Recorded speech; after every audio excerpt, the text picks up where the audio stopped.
Ngerti, dia ngerti gender banget gitu. itu sesuatu yang sering Iya, gua nggak against mereka, cuma lu jangan ganggu anak gua lo ganggu anak gua. Gitu. Ngomong belak-belakan nggak apa-apa nih di sini. Ya, bebas. Oke, mungkin BTQAA+. Tolong dok, apa tuh dok? AA plus. L lesbian, G gay, B bisexual, T transgender, G gay, LGBT, LGBTQ, queer apaan sih? Sebagai ya itulah yang barat itu kan queer tuh. Balik lagi ke kasus yang tadi tuh yang di kampus dia ngaku cewek padahal cowok segala macam. Ya kita balikin dengan sains dong.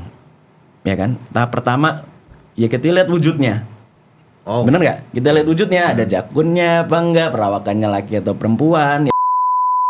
Belum. Baru lihat situ aja nih, ya kan? Tahap kedua.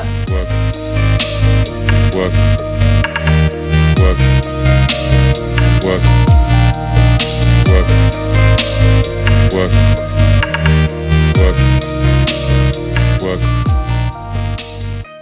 Terus aneh nih.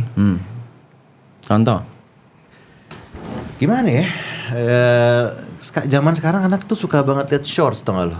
Shorts ya YouTube misalnya, shorts, walaupun YouTube Kids. Wah itu gue nggak suka banget yang namanya shorts dan enggak, tapi it's fact bro. Maksud gue itu ya, fakta terjadi, bro. Jadi kayak lu lengah ya lu susah juga. Walaupun itu YouTube Kids ya, dan itu celakanya dia YouTube Kids kan anak gue. Gue kasih iPad sih. Gue nggak tahu nih bener apa salah. Terus lu mau salahin gue bebas. Gue ada iPad gitu kan di rumah. Terus dia kayak nge-scroll. Dulu gue ngasih dia tuh kayak tontonan yang 30 menit. Yang misalnya ada wahana mana di Disneyland gitu, mungkin bosan kali ya. Terus lama-lama pas kita mulai sibuk, mulai tuh yang short tuh, terus pas gue lihat kok makin kesini makin kesana, tau nggak lo kayak membingungkan gender, tau nggak lo? Oh ya, oke. Lo ngerti nggak sih maksud gue? Ngerti gender banget. Gitu. Itu sesuatu yang sering gue. Gue nggak against mereka, cuma lu jangan ganggu anak gue kipe lo ganggu anak gue. Itu doang sih masalah gue. Betul. Lu mau gitu di asal ruang privat mah terserah gitu. I mean homoseksual gitu ya. Apapun itu lah. Gue nggak tahu sebutannya apa sih sekarang, kayak LGBTQAA+. Tai lah. Tolong dok, apa tuh dok? L lesbian, G gay, B bisexual, T transgender, G LGBT, LGBTQ queer apaan sih? Queer itu kayaknya yang suka dan sebagai ya itulah yang kayak show di kabaret itu kan queer tuh. Tai lo. Terus LGBTQ terus satu aseksual, satu apa gitu. Dan gue baca pun gue nggak ngerti maksudnya apa. Itu secara medis gimana sih? Gue bingung dah nih. Gue soalnya pas ngeliat anak gue, Pak selamat anaknya cowok gitu. Gue nggak ada anak cewek tapi by the way, Pak selamat anaknya cowok. Ya udah berarti gue tahu jenis kelamin itu doang. Kalau ngomong berdasarkan sains, ya mungkin nanti kalau ada yang mau meluruskan, ada yang mau menyalahkan ya silakan. Cuma yang gue tahu, sebenarnya secara genetik kita itu ada genetik untuk menjadi seperti itu, ya kan? Jadi dalam arti tunggu seperti itu biar penonton juga tahu. Oh ya seperti itu ya untuk menjadi yang kayak tadi yang LGBTQIA itu tadi, ya kan? Kita ada genetik untuk menjadi seperti itu. Kita ada genetik untuk menjadi gay dan segala macam, ya kan? Nah, jadi ada yang namanya genotip, ada yang namanya lingkungan, dan akhirnya ada yang menjadi fenotip. Fenotip itu yang kelihatan, ya kan? Lu rambutnya hitam, lu kulitnya putih, kinclong gitu kan. Nah, genetik itu sesuatu yang kita nggak bisa lihat, ada di dalam. Nah, fenotip kita tuh dipengaruhi sama genotip dan lingkungan kita itu tadi. Oke. Itu dengan segala macam gabungannya akhirnya menjadi apa yang kita nyatanya, apa yang kita dilihat, ya kan. Nah, jadi sebenarnya semua orang bakat menjadi itu ada. Semua orang itu bakat itu menjadi itu ada, tinggal dipengaruhi seberapa besar genetiknya itu tadi, dan dipengaruhi lingkungan itu tadi, ya kan, lingkungan dari ya pelajaran apa segala macam, atau lingkungan teman-teman lu dan segala macam. Nah jadi FYI, homoseksual itu gue lupa tahun berapa, tapi kayaknya nggak terlalu lama, mungkin 10-20 tahun yang lalu itu dalam buku list penyakit jiwa itu dia masuk dalam suatu gangguan jiwa. Jadi statusnya kayak schizophrenia kan penyakit jiwa nih. Itu gangguan jiwa. Sama lah gitu. Ya gangguan jiwa tipenya ada banyak, tapi itu masuk dalam salah situ. Jadi dalam arti gue tidak setuju kalau orang-orang itu didiskriminasi. Gue nggak setuju kalau orang-orang itu diskriminasi, tapi gue setuju kalau itu harus diterapi. Ya kan? Okay. Sekarang gini, mungkin 50 tahun lalu, ya ngomong belak-belakan nggak apa-apa nih di sini. Bebas. Oke. Mungkin 50 tahun lalu, mungkin gay itu dianggap tidak lazim, bener nggak? Oke. Tapi sekarang dianggap lazim, ya kan? Di Indonesia mayoritas lah. Mayoritas. Atau udah mulai dianggap lazim dan segala macam. Yang gue takutkan apa? Yang gue takutkan itu banyak nggak sih kelainan-kelainan seksual lain yang belum dilazimkan? Ngerti nggak?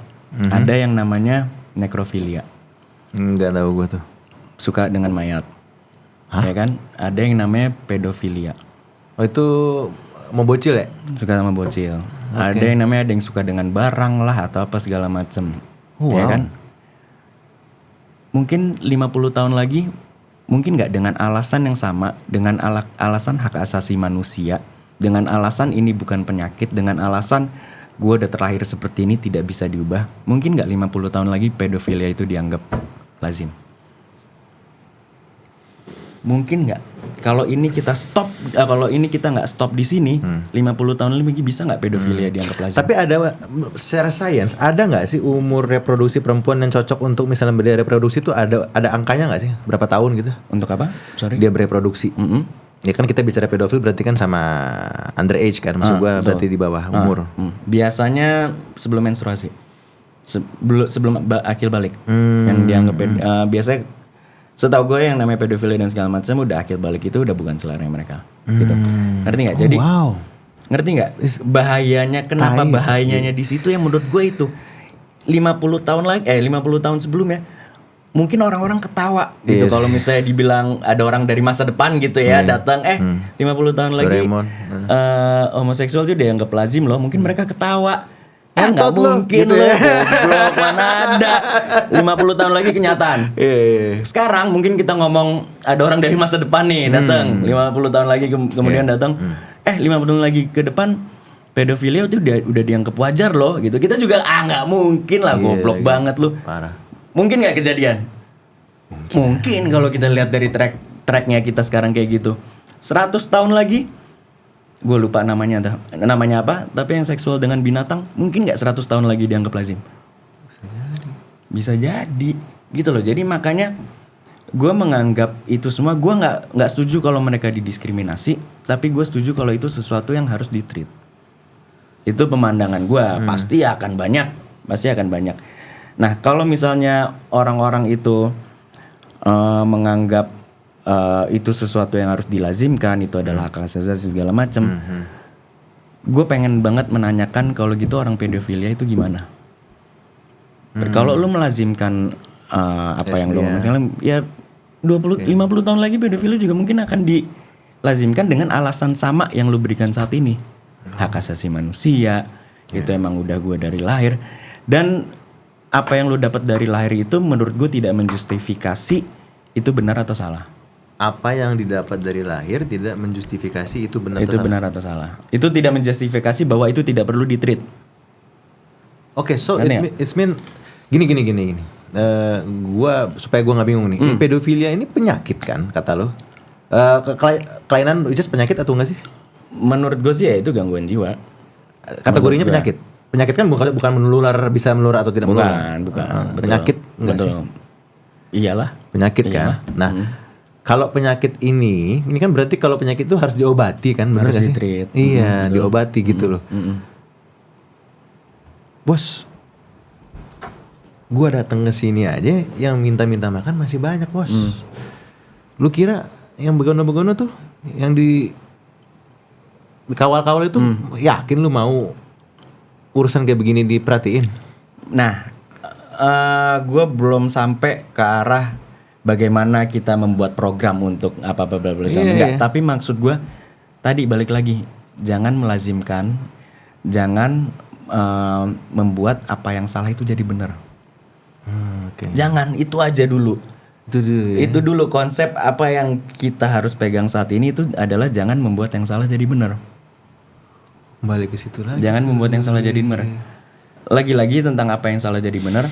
Banyak yang kayak contohnya deh yang waktu itu di kampus tuh, yang dia ribut sama rektornya sama kampusnya karena dia itu cowok tapi dia bilang itu cewek apa segala macam, ya kan? Nah, sekarang gini, kalau kita mau balikin ke science, jadi yang namanya science itu bagi gue ya, gue nggak tahu ini definisi udah pernah diambil atau belum, tapi menurut gue science itu adalah hal yang paling mendekati kebenaran sesuai dengan apa yang manusia mampu lakukan saat ini. Ya kan? Jadi dalam arti misalnya kayak mungkin saat ini untuk penyakit ini yang terbukti adalah obat yang terbaik adalah ini. Itu benar. Itu science. Karena saat ini kemampuan manusia cuma bisa melihat seperti itu. Teknologi yang kita punya cuma untuk bisa melihat sampai situ. Tapi mungkin 20 tahun lagi teknologi berkembang atau apa, yang salah yang tadinya benar bisa jadi salah, bisa. Jadi science itu bukan benar atau salah. Science itu adalah ya yang paling mendekati kebenaran berdasarkan kemampuan manusia saat ini. Oke. Nah, jadi kalau kita balik lagi ke science, untuk kita menyatakan ini adalah A, itu berarti perlu pembuktian. Pembuktian itu kan berdasarkan evidence based dong, bener nggak? Sekarang misalnya lu gini nih, lu misalnya ada benjolan di kulit, ya kan? Lu ada benjolan di kulit, terus tiba-tiba lu datang ke gue lah misalnya, tiba-tiba gue bilang, oh itu kanker, harus diamputasi tangan lu sekarang juga, ya kan? Tanggapan lu gimana? Pinjam dulu 100. Pinjam. Langsung percaya. Langsung percaya. Iya kan? Nah, biopsi dulu apalah banyak lah. Betul. Nah, jadi pembuktian itu ada tahap-tahapnya. Pembuktian yang pertama adalah kalau misalnya kasusnya di kedokteran untuk mendiagnosa ya. Tahapan yang pertama adalah pasti yang paling murah, pasti yang paling tidak membahayakan pasien. Jadi dalam arti pertama adalah wawancara dan pemeriksaan benjolan tadi secara fisik aja. Jadi apakah sifat-sifatnya dan ciri-cirinya apakah menunjukkan kanker atau enggak, ya kan? Kedua adalah dengan pemeriksaan tambahan, ya kan? Misalnya pemeriksaan darah atau apa segala macam. Dan ketiga itu biasanya gold standard.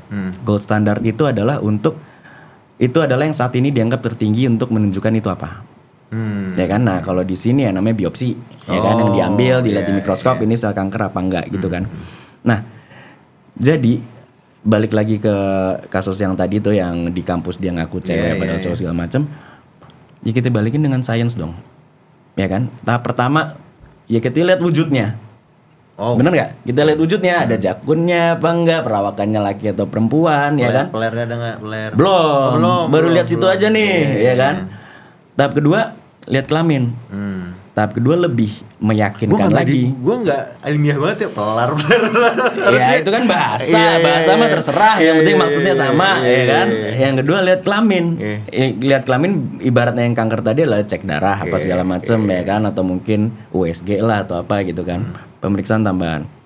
Lihat kelamin. Kelaminnya ya kelamin perempuan apa laki-laki. Itu sudah cukup bisa membuktikan.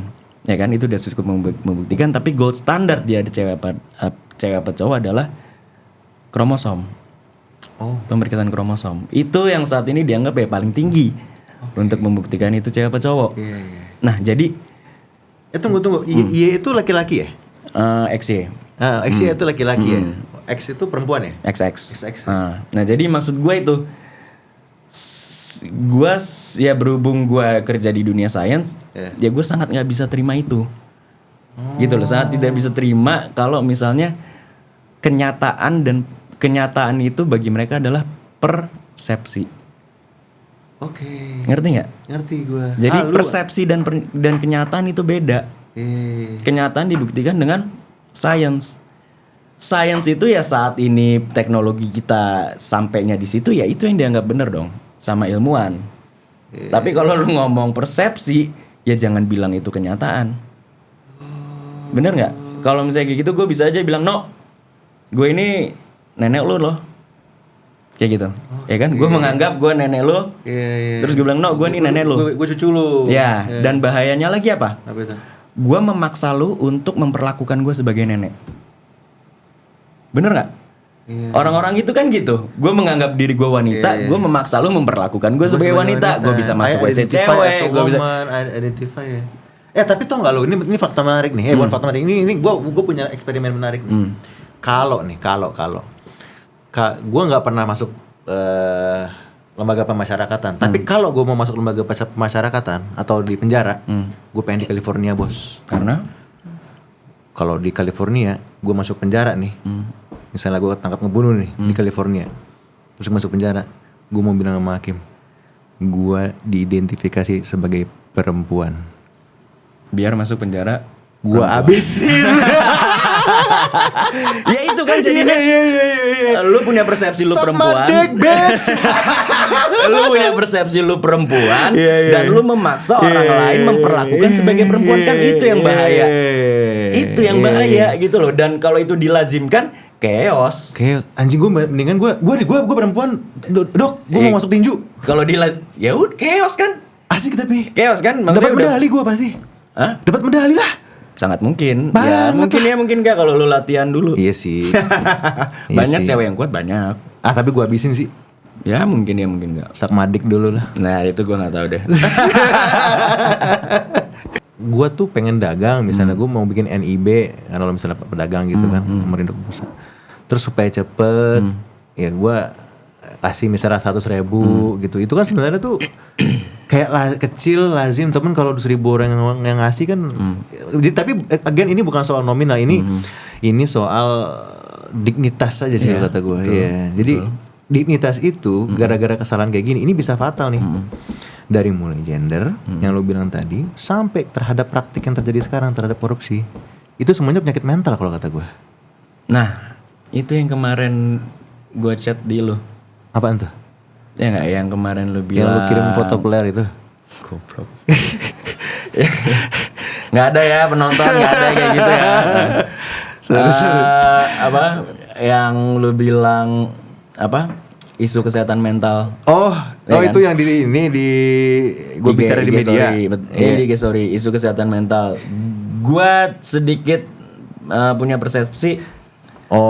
Ya kan, gue bilang tapi itu wartawannya bro. Betul nggak. Gue nggak ngomong itu elu atau apa, tapi gue cuma punya pendapat. Gue nggak ngomong gitu. Ya oke, tapi gue cuma punya pendapat aja. Ya isunya bukan, gue ngomongnya apa sih? Bukan kesehatan mental, tapi revolusi mental. Revolusi yang mental itu sih. Sebentar, Sony. Mana sih yang lu komen? Lu komen di mana sih? Di IG? Oh di IG anjir. Kalau IG gue bukannya dari sini. Sony. Jadi bukan kesehatan mental, tapi yang perlu saat ini adalah apa gue bilang dong? Sabar dulu, tenang aja, nanti bisa gue edit nih. Bukan isu kesehatan mental yang utama, tapi kualitas mental, Bung. Kualitas mental. Nah terus kan gue bilang izin dok, ini nulis bukan gue. Betul. Ya maksudnya gue nggak bilang, ya maksudnya masukan. Ini masukan. Gue nggak bilang bukan itu gimana sih lu? Gue nggak ngomong gitu, cuma masukan. Iya. Maksudnya tuh korelasinya apa? Bukan isu kesehatan mental yang utama. Kan di sini beritanya ditulis pawang hujan, bukan janji nih pawang hujan nih. Pawang hujan, bukan janji, omong kosong, revolusi mental, isu kesehatan mental harus jadi prioritas. Gitu kan? Terus kata lu bukan isu kesehatan mental yang utama, tapi kualitas mental. Kualitas mental. Ya kualitas mental apa yang gue sampaikan dari tadi. Ya menurut gue saat itu lebih krusial. Saat itu lebih krusial. Saat ini lebih krusial. Bukan berarti itu nggak penting. Gitu. Tapi angle-nya mungkin lebih ke arah apa tadi gue bilang, gue lupa lagi kan. Kualitas mental. Kualitas mental. Suka gitu lu lupa. Anyway dok, ini udah 1 jam. Betul. Nanti kita kalau ada, gue pengen ngundang lu lagi. Ini seru banget nih. Sebenarnya kalau udah kayak gini gue pengen ngobrol sebenarnya masalah medis dok. Cuma lu berani nggak? Berani. Salam dulu dong. Berani. Gue lebih ke bukan gak berani, tapi menurut gue banyak yang lebih. Apa lebih tuh? Kasih gue satu yang dong. lebih gue dalam peers gue nih biasa-biasa aja. Enggak kan lu kan lu kuliah di kedokteran. Betul, gitu aja yang lu tahu aja. Gue mah bagian gimmick-gimmicknya aja. Boleh. Gitu ya Dok ya. Oke Dok, ada kata-kata terakhir Dok buat teman-teman kita yang sedang merayakan 17-an, ada yang makan kerupuk kali, ada yang lomba makan kerupuk, balap karung apa segala macam. Anak-anak Gen Z nih, nasihatin Dok. Tuh. Anak-anak Gen Z. Iya dong. Ya termasuk gua kali ya. Iya lu baby boomer. Ya intinya apa yang gue sampaikan dari tadi silahkan dirangkum. Menurut gue itu nggak ada salahnya kalau memang lu intinya mindset sih. Intinya mindset. Ya itu dimana lu jangan membenarkan apa yang salah. Lu jangan membenarkan apa yang salah. Dan lu ingat hidup tidak sederhana itu menjadi kunci lu akan melakukan kesalahan ataupun tindakan-tindakan yang nggak baik lainnya. Karena dari lu nggak sederhana, lu memaksakan diri untuk bisa ini, bisa punya itu dan segala macem. Ya ujung-ujungnya mungkin lu korupsi, mungkin ujung-ujungnya lu nyolong dan segala macem. Ya jadinya itu sih. Tapi again kalau misalnya mereka nggak nyolong, nggak korupsi, bebas-bebas aja ya. Kalau misalnya mau beli AP gitu. Ya lagi-lagi itu persepsi. Maksudnya apa? Gua nggak bilang batasannya apa itu hidup sendiri, itu batasannya adalah lu cuma punya ini yang enggak. Tapi lagi itu persepsi, itu persepsi. Dan kalau menurut gue itu lu sudah mulai di luar batas sederhana itu bagi gua ya. Bagi gua adalah bukan barangnya apa atau barangnya nggak bagus apa nggak bagus, tapi lebih ke lu sebenarnya nggak butuh. Ya kan? Lu punya satu mobil. Lu punya mobil, emang lu butuh mobil, lu punya mobil bagus, bagi gue itu masih fine gitu. Nah, tapi kalau lu mobil udah 12. Sports car semua. Iya. Dan lu masih single lagi apa? Dan lu masih. Nah, itu kan itu batas gue sih sebenarnya di situ. Sesuai kebutuhan dan bukan masalah mahal apa enggak, karena itu semua orang beda relatif, gitu kan, relatif. Tapi ya apakah sudah sesuai kebutuhan, apa lu cuma pengen pamer? Nah, innama a'malu binniat, segala amalan tergantung niat. Sorry Bib, tadi kita agak blank tuh pas lu udah mulai gitu. Gue tiba-tiba langsung jadi ustadz gini. Oke deh Dok, thank you Dokter Sony, teman-teman. Terima kasih udah datang Dok, thank you. Thank you. Sampai jumpa di lain kesempatan. Thank you kesempatannya.